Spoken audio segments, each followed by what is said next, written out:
This has been a hot topic. As you looked into historic preservation tax credits in North Carolina, what do you think the state should do? Well, I don't think the state should use a state-based tax credit program to do this. The federal government offers these tax credits. The state program was just an addition to what the federal tax credits were. So if the state decides to leave them sunsetted, I think that's a good idea, especially having a potential budget shortfall in the near future. We need that revenue.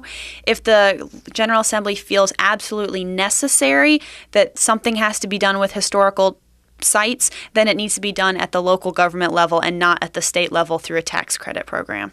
Let's repeat that people who have been taking advantage of these historic tax credits will still be able to do so under the federal program, but under a recent change in state law, it's just the state piece of the credit that would go away. Exactly. So the federal tax credits actually account dollar for dollar. You get a refund of 20% of the money that you put in to rehabilitate a historic site.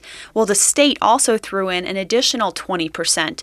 So really, people that were doing this were getting 40% return from tax credits from either the federal government or the state government. So now they just get that 20% from the federal government.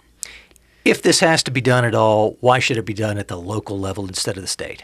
Well, if there's a small town or even, a larger city, but say there's a historical site or there's a building that might be falling apart, it's damaging. If that building is revitalized, the people of that community and that town are the ones that are going to benefit from that. So why not use the sales tax revenue and the property tax revenue from that town to fix the building in that town? There's no point in taking money from one part of the state and just redistributing it to another part of the state to fix buildings when it's a local government issue. One other thing that's important to note is these tax credits were part of our tax code. You're suggesting that if anything is done, it ought to be done through grants rather than credits. Why? Exactly. Well, grants are very transparent. You have a set amount of money. All the projects must go through an application process and apply. So that way you make sure that the most viable or the most important projects get the grant money. So taxpayers know exactly who's getting what.